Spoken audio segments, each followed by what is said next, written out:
Thank you for listening to Mormon Sex Info. This episode is an archived episode and is only now becoming publicly available. Mormon Sex Info relies on contributions. To contribute, please visit mormonsex.info. And now, please enjoy this episode.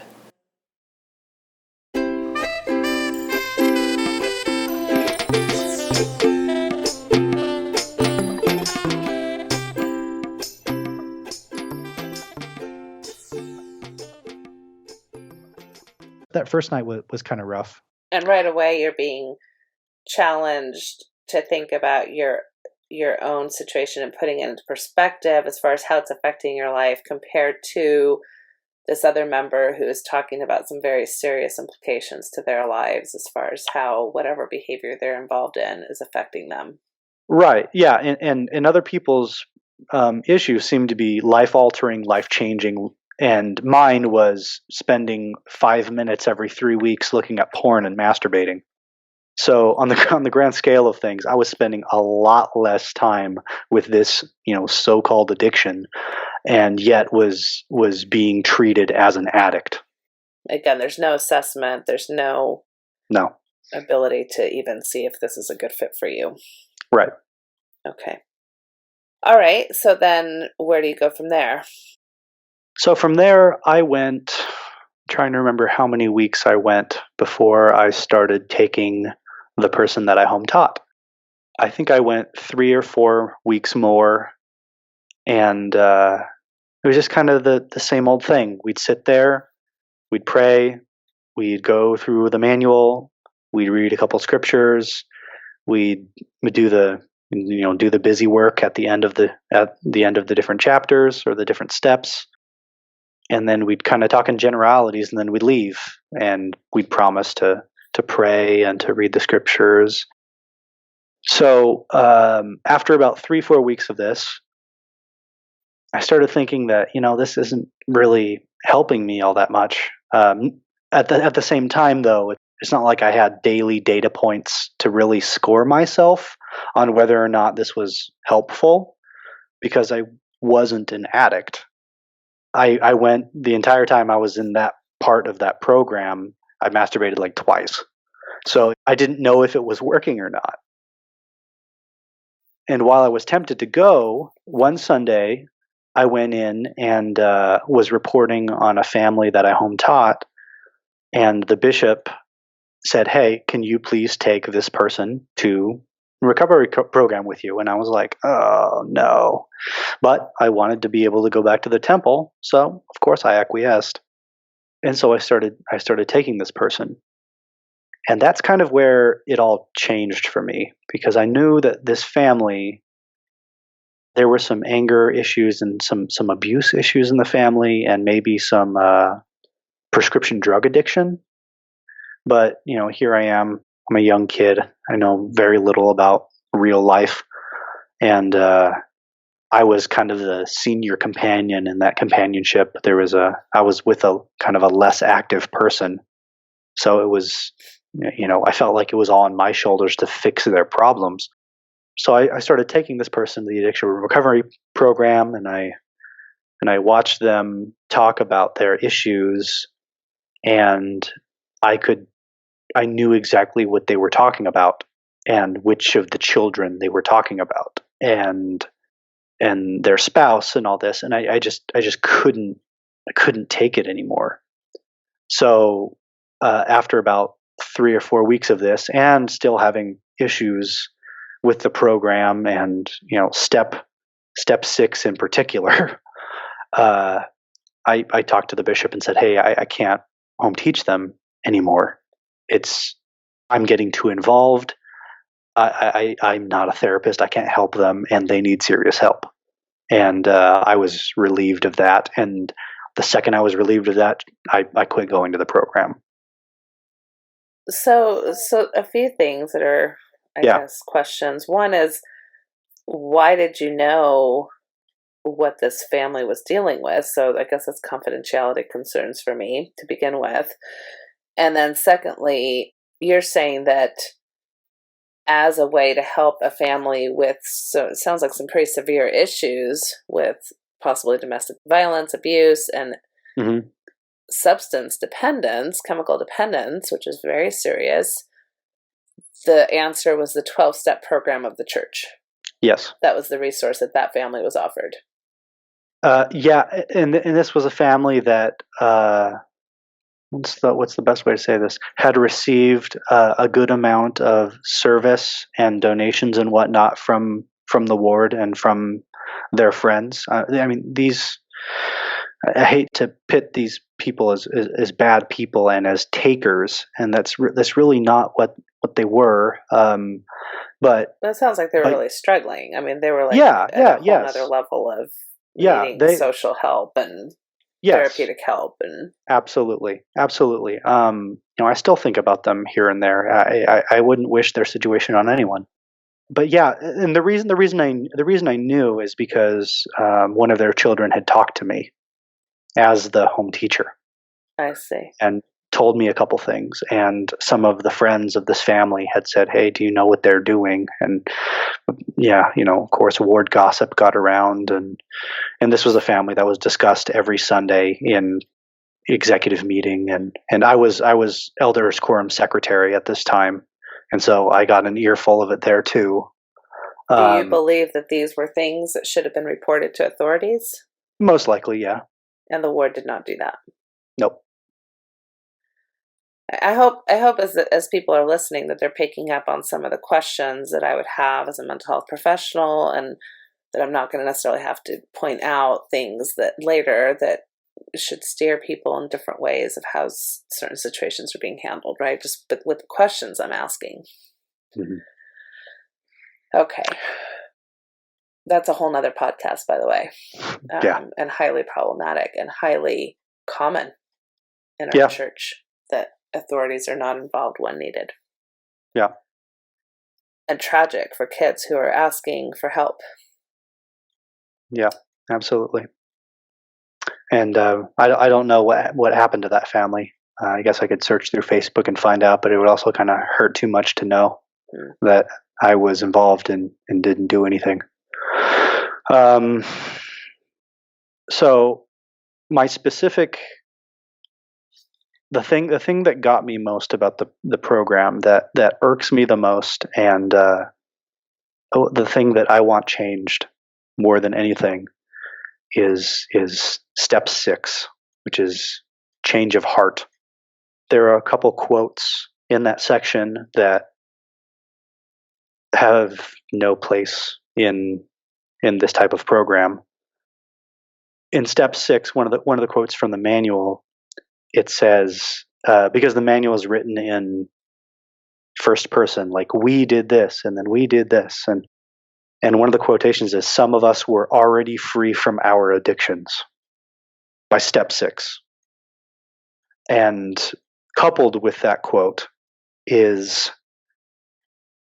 "As you experience the miracle of ongoing recovery, first from destructive addictive behaviors and then from character weaknesses, you will experience true conversion."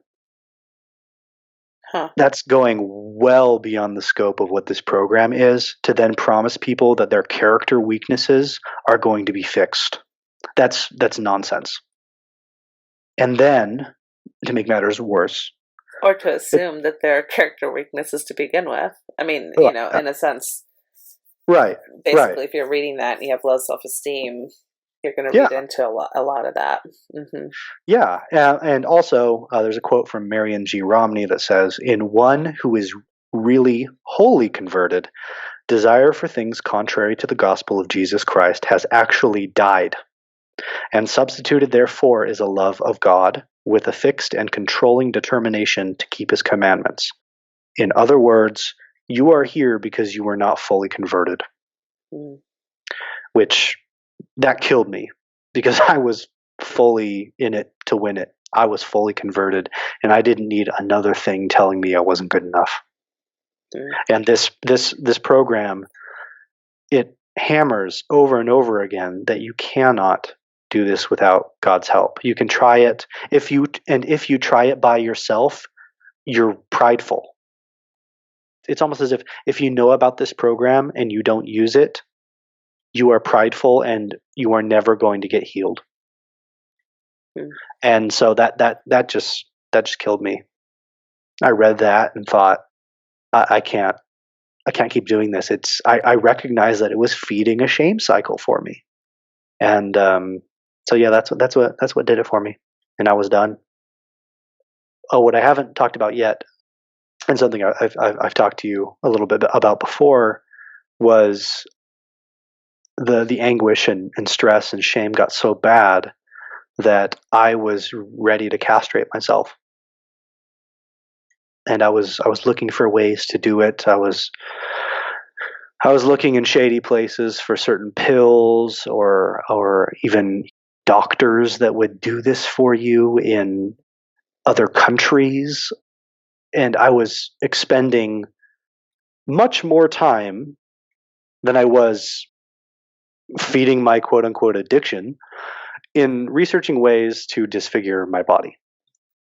So let's pause there for a minute, because Sure. that's, it's a very serious thing. And you are by no means, believe it or not, the first person who I've heard this type of thought process from. In fact, I've heard this thought process from numerous young men. Yeah, I'm not surprised.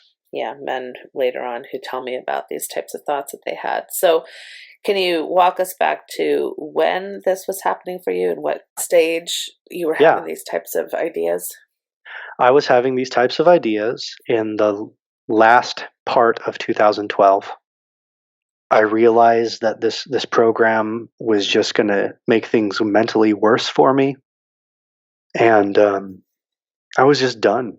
I was done feeling this way, and I wanted to forcibly change the way I was so that I would never feel, sexual feeling ever again. So rather than your brain saying, maybe this isn't an addiction, maybe the church has this wrong, maybe I shouldn't feel so badly about this, it was, this isn't working, and therefore I should cut off my penis so that I don't have the sexual drive that I continually have to fight against, and therefore I can be a worthy member of our church. Mm-hmm. Yeah. And I felt like we had our first child. I felt like Lindsay would understand if I couldn't help her biologically create another child. I had already prepared a speech to tell her after it happened or whatever about adoption and all that kind of thing. I mean, I put a fair amount of effort and thought into it. Meaning you weren't planning to tell her about this prior to having? No. I was planning to go off for a weekend, provided I would find some doctor to cut my testicles off in Virginia, which luckily I could not find. I was just gonna go off for a weekend and have that done and come back. I mean, I couldn't find anybody who would do that in this country. So, and I know, we weren't very wealthy, so I couldn't afford to really go anywhere. So I was kind of stymied there. But that's when I found Mormon Stories. And specifically, that's when I found a couple of podcasts that you, Natasha, were on in 2010. And there were a couple other mental health podcasts, and John was talking about scrupulosity and OCD and all that. And like I said, I had a 3-hour commute. So starting in January 2013, essentially, I was listening to Mormon Stories for at least 3 hours a day, if not 6 hours a day. And at that point, there were 400 episodes, and I went through all of them in about 6 weeks. Oh, wow.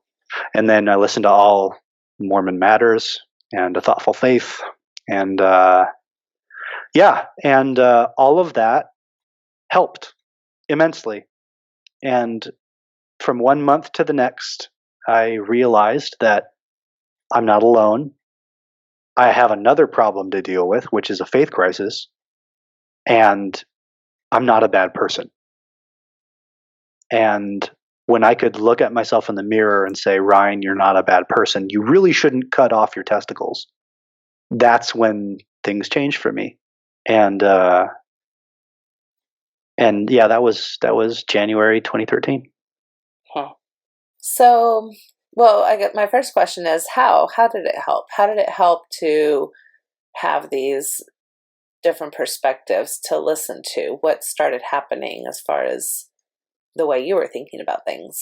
It was sexual education. I was getting sex ed for the first time as let's see, I just turned 25. As a 25-year-old, it was the first time I received what I would call comprehensive sex education. Hmm. And I started realizing different processes within the body, different systems, how they work. You know, I wasn't much of a biologist, so I didn't understand. You know, growing up LDS, you're taught agency and that we are supposed to be in control of seemingly every decision that we can make, and realizing that we are not in control of our thoughts. We are not completely in control of some of our actions, and that they're curated by parts of our brain sometimes. And just realizing how much information that we process automatically without even thinking about it, and how that's due to our own conditioning and I guess our own DNA, and our own development. And just realizing, you know, I was shaking science's hand for the first time and getting comprehensive sex education through, you know, current and former Mormons and Mormon therapists. I listened to as much as I could get, and by the time those 6 weeks or 2 months was over, I wasn't addicted to pornography anymore. It was gone. It was gone. And what do you mean by addicted? In other words, were you never looking at pornography again, or were you No. just Oh no. You had a total different way of yeah. seeing the issue at hand. You saw it as more of a normative behavior. It wasn't interfering with your life. I'm guessing your wife and you had discussions about it. Yes. Yeah. We had some. Started being something you contracted as part of your sexuality together. Yeah. Yeah. We had discussions about it. She was okay with it. She just preferred that I didn't look at certain types of pornography. So like I stuck to anime for a while, and you know, your favorite word, erotica. That's the number one thing I remember about you, Natasha, is those early podcasts, you talking about erotica as I'm sitting on a train, like going into DC. I'm sitting there, and you know, people are milling about, and I'm listening to you and some other people talking about erotica. I just thought that was hilarious. So yeah, we talked about what kind of stuff was okay, what she wasn't okay with, and I stuck by those rules, and things got better. She was still, I mean, her own, like, she stayed where she was developmentally and understanding sex and sex education and human anatomy and biology. I kind of learned a whole bunch, and she was where she was at before. And it's not like I actually tried to get her to listen to a couple Mormon Matters episodes, and she did here and there, but she wasn't comfortable doing so. So I couldn't get very far that way. So we're talking about 2013 here. Mm-hmm. Our story develops further than that, but yeah. So I found the podcasting world, and my world changed even more. So what would you say to the typical critic that might listen to something like this and say, well, you're trying to blame the church, or you're trying to blame the recovery program that they've developed, when really you're a typical, not, you know, most Mormon men aren't trying to cut off their penises, and this is really more of an issue of anxiety and, like you're saying, scrupulosity and your own personality and how you interpreted these teachings. Yeah. First off, I don't blame the church for wanting to have programs like this. I blame certain types of messaging and definitions, but I don't blame the church for wanting to help people out with legitimate addictions. I'm talking about DSM-5 addictions, not something that goes against doctrine that they can't prove is addictive and just calling it addiction and, sending them on their way. I have no problem with a God-focused 12-step program. But the way that the church sets it up here is this almost reads as a missionary tool. I did a correlation between this manual and Preach My Gospel. And number one, you have the same people quoted, but you even have the quote from Packer that says that you will change human behavior faster by studying the gospel than you will by studying human behavior. This manual claims to have been written in part by professionals, but I don't see that. And they need to be quoting more than just past presidents of the Church of Jesus Christ of Latter-day Saints. Make it more academic. Make it less about, you having offended God, and message it in a way where God is an ally in helping you, or your conception of deity, in helping you achieve this, rather than you are dirt, you are less than dirt, and you cannot get well no matter how hard you try. And if you try, you're trying in vain, and it's a sin to try by yourself. You need us. Here's the program. And that's your testimony is predicated on the success of whether or not your behavior changes. Yes, absolutely. Which is just completely not supported by what we know about behavioral change. Right. It's the classic, well, if you loved me, you wouldn't be an alcoholic. Yes. Whereas, the behaviors of an alcoholic really usually have very little to do, or anything to do, with whether or not they love their spouse or their kids or their family of origin, right? I mean, these are the complexities of human behavior. Yeah, and to claim that you can be free of character weaknesses by going through this program is quite ridiculous. That's the thing that bothers me most. I would love for them to just take that phrase out. That represents a good amount of the things that I'm angry at. But yeah, to the critic who's saying that, I'm just mad that the program didn't fix me, or I'm just an angry apostate. Look, I get why the church wants to do this, and I'm sure there have been success stories in the past for significant addictions in going through a program like this, just around pornography and sex addiction, so-called sex addiction. Change your messaging, because it does not reflect science.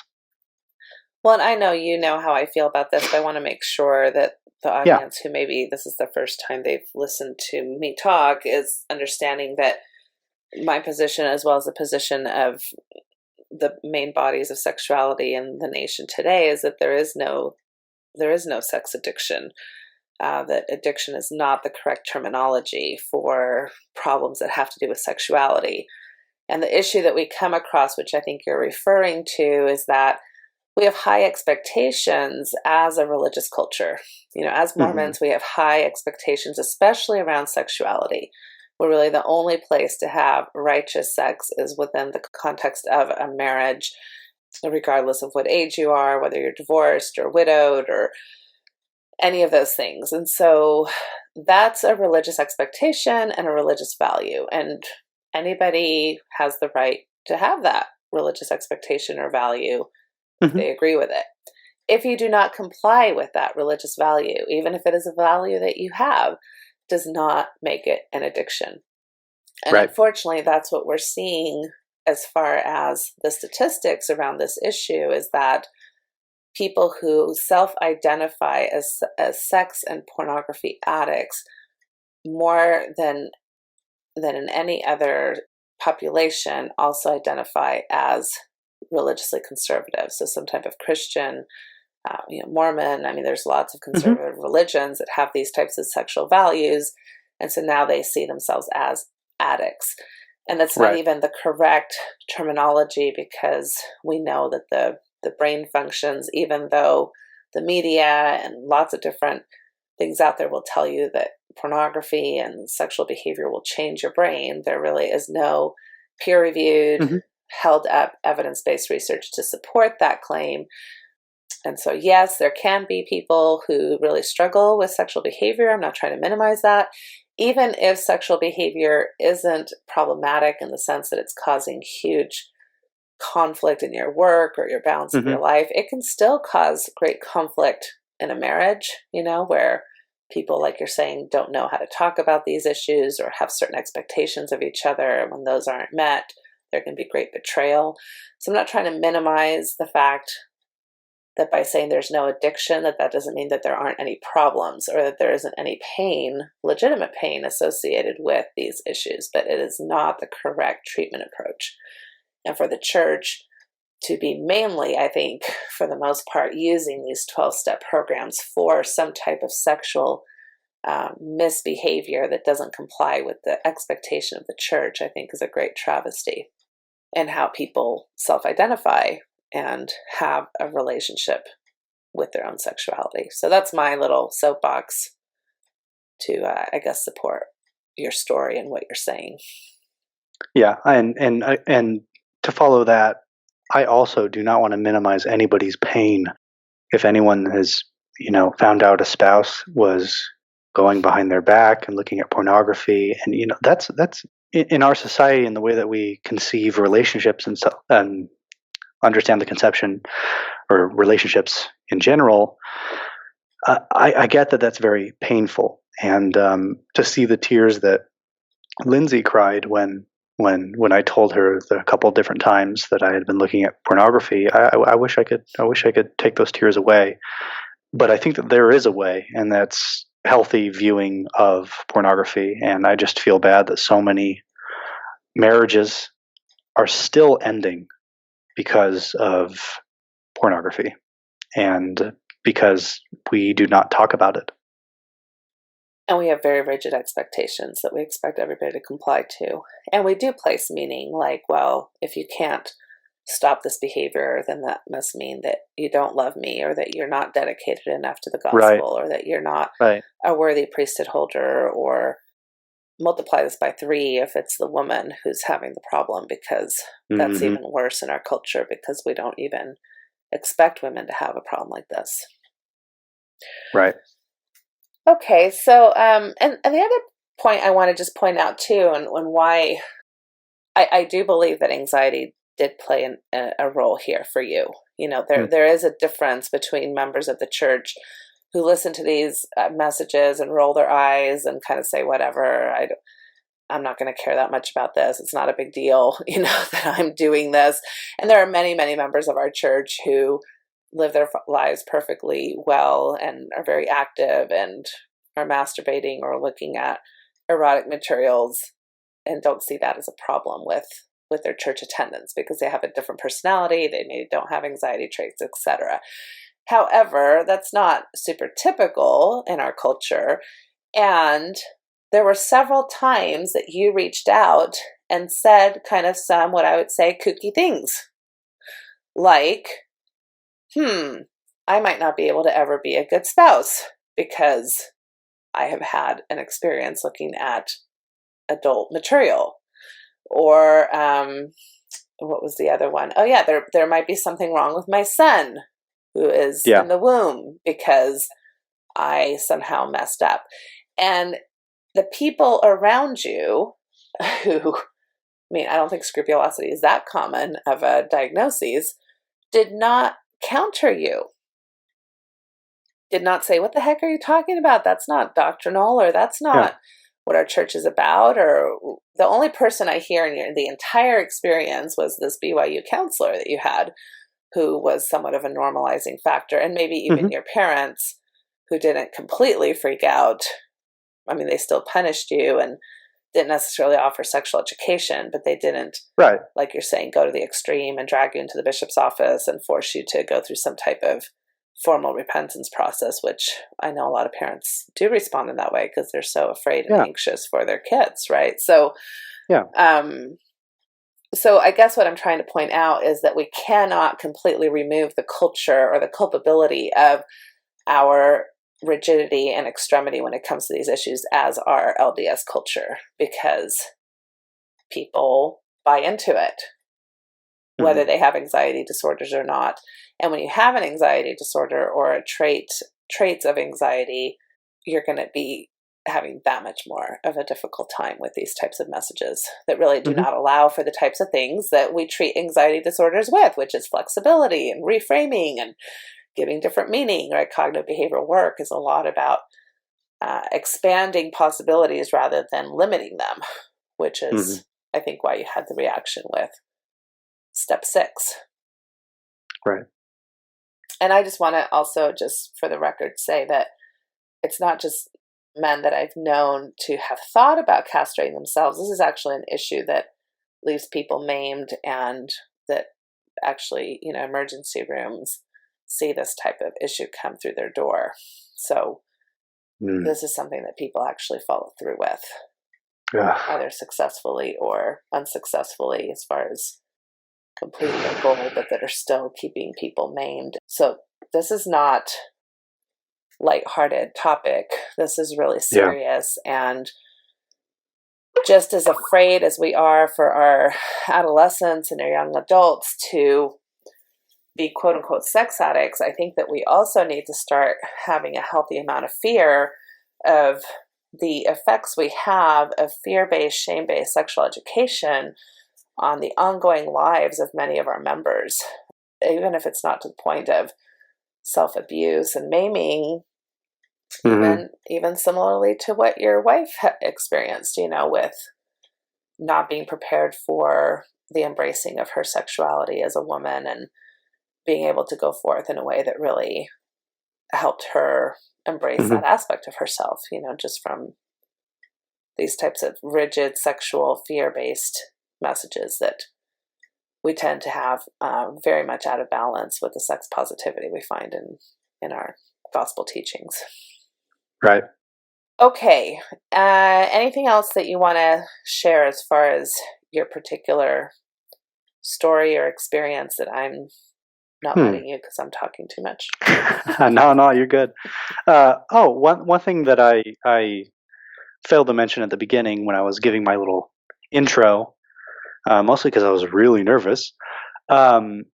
So my main job is doing information security, but I work part-time for an organization called 1 in 10 as a program facilitator. 1 in 10 creates programs and resources of support for LGBTQ youth 14 to 24 in the Phoenix area.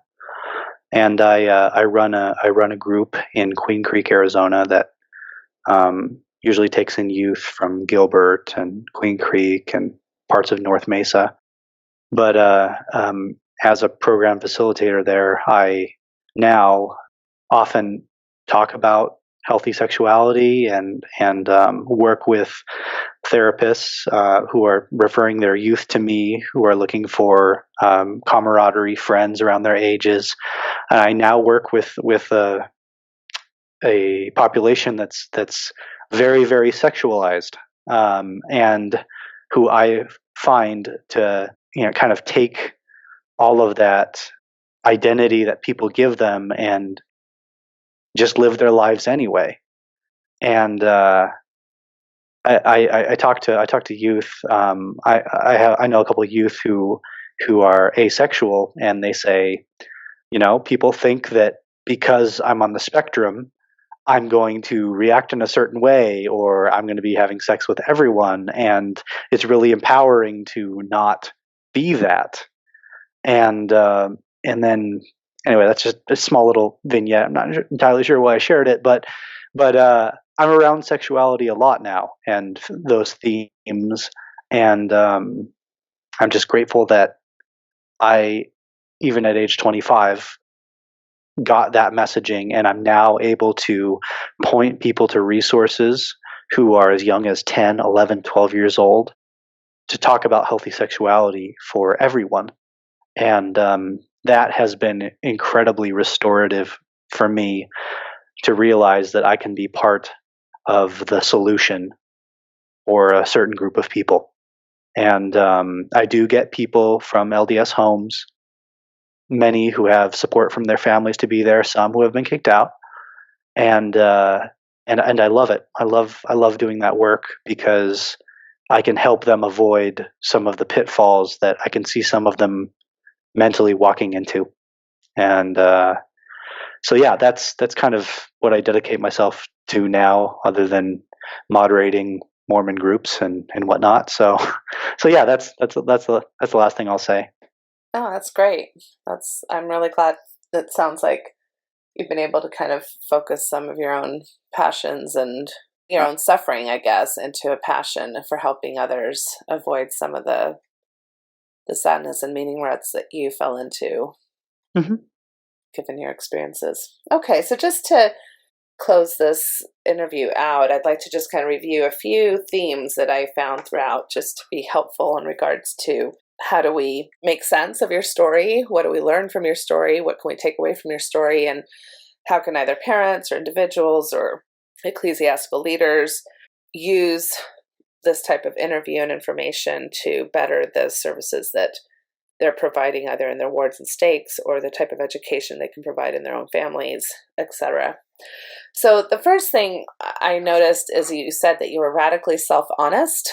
And I think that it is important to have boundaries with the Mm-hmm. church and this culture that we have where young people in particular are expected to go into bishops' interviews behind closed doors, where questions are going to be asked directly of their sexuality, needs to be something that we question and check and be aware that that may not be the healthiest format for many, if not all, of our adolescents.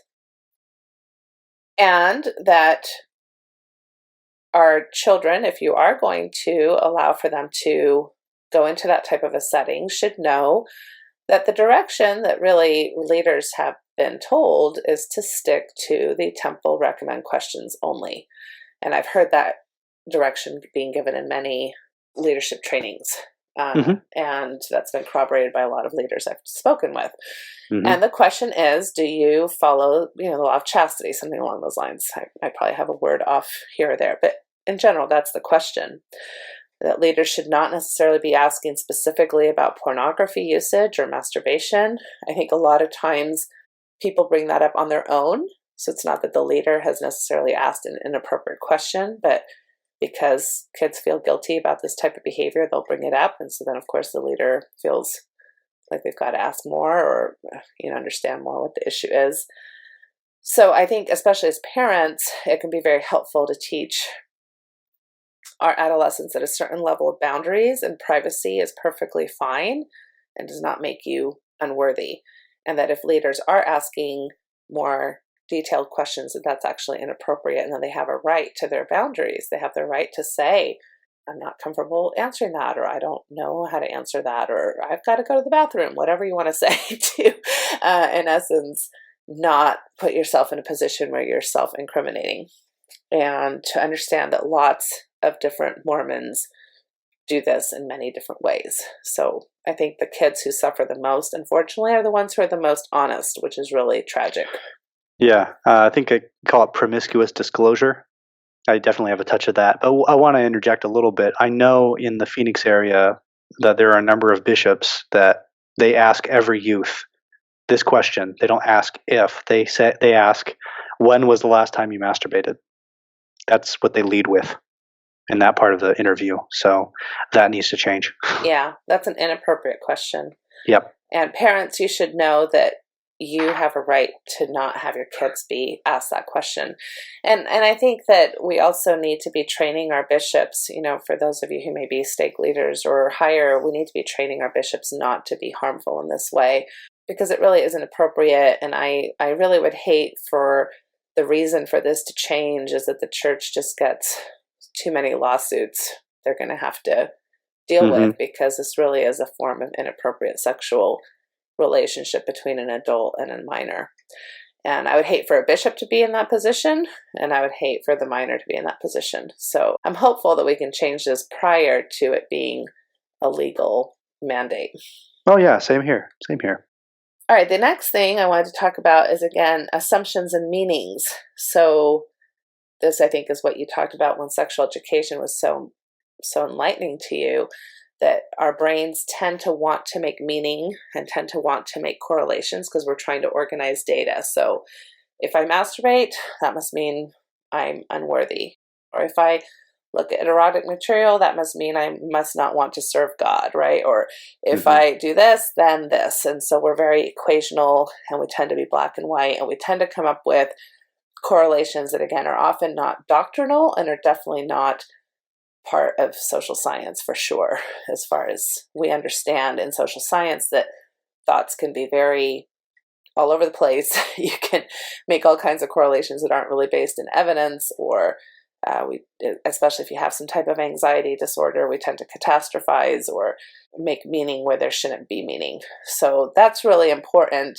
And I think, again, we tend to falter at this over the pulpit when we have either provocative language around sexuality. And what I mean by provocative is scary language like octopi with tentacles or devils or,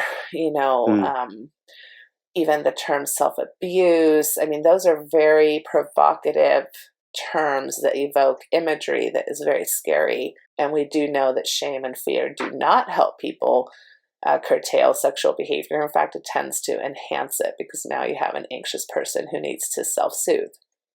So it is not helping to have this type of approach.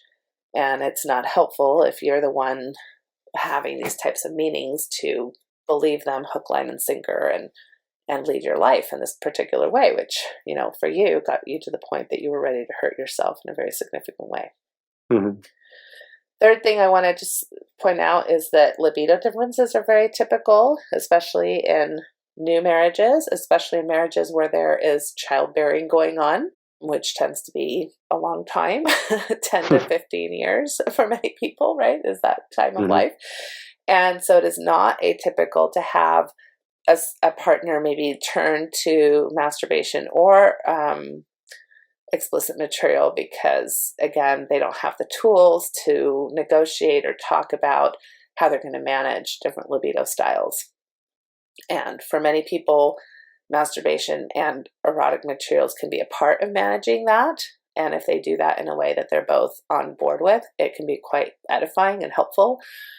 For some people, that doesn't fall into their value system, and so there's still ways to talk about that and negotiate it. But again, when it's secret and shameful, that's when a lot of the times it can be really problematic to the meanings in that relationship. So I just wanted to talk about that. You mentioned several times that you were stressed out, so that you masturbated. I'm like, hooray! Oh, I wish I looked at it back then how I do now. And so I just want to point out that unfortunately a lot of these sex addiction sites where you go and you fill out a questionnaire that will tell you whether or not you're a sex addict, which again, remember, is not a real diagnosis, will have that as a question. Do you use sexuality to soothe yourself or to feel better, to comfort yourself? Like that's a bad thing. Like it's a bad thing to use sex in that regard. And I'm here to tell you that sexuality is supposed to be a stress reliever. And we know that it's very helpful to have an orgasm or a physical release, or to even just self-soothe by self-touch and pleasure. You don't even need an orgasm to benefit from some of the stress relief that sexuality offers, whether that's with a partner or whether that's solo pleasure. So please don't see that as a negative for those who are out there. If you're stressed out, that's a great way to self-soothe or to partner soothe. I want to just mention too that you mentioned self-esteem issues playing a role. So it's really important, again, for us to consider the impact of worthy rhetoric. That really in this church of ours, unfortunately, we have this relationship with worthiness that is very behavioral driven instead of identity driven. And that can be very harmful because we all fall short in our behaviors.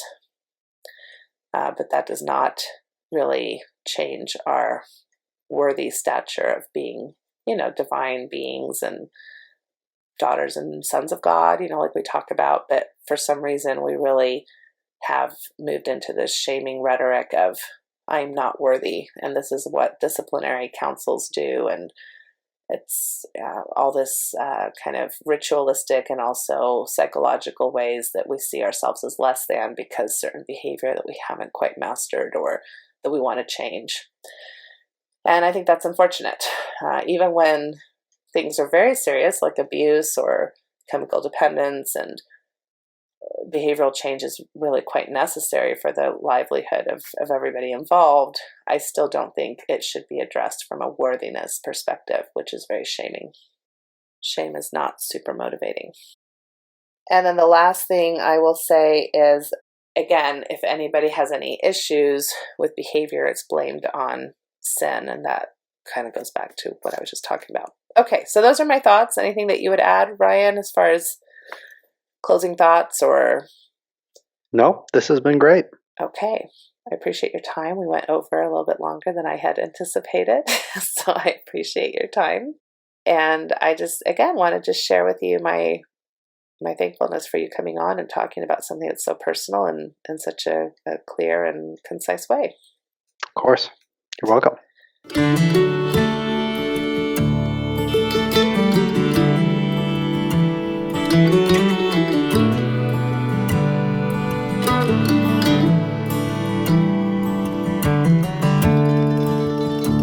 We took the long road home, turned minutes into miles, and as the evening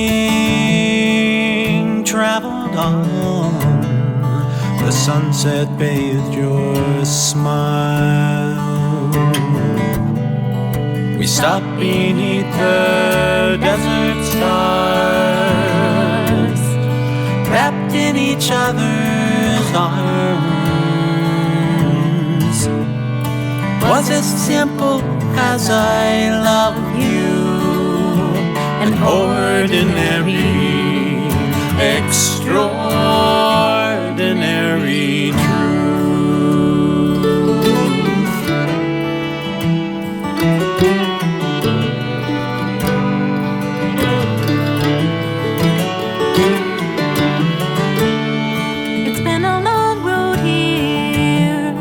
A trail with tears, pain and sorrow too. But through every storm we traveled on, like lovers do. And if sometimes we fell apart, we always came back home. Was as simple as I love you, an ordinary, extraordinary truth.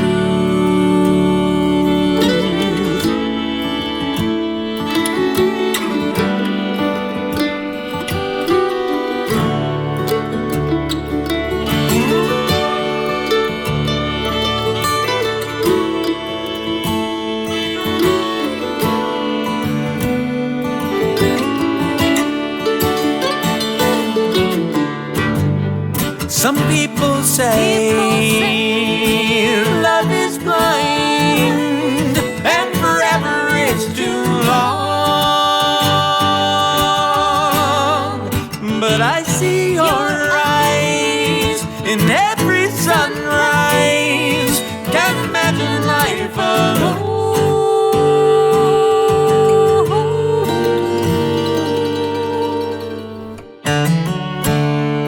Let's take the long road on together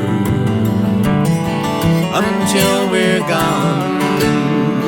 Want you by my side till the day I die and into the beyond. It's as simple as our love is. That's how I wanna go, all wrapped up in the arms of our It's nothing ordinary love.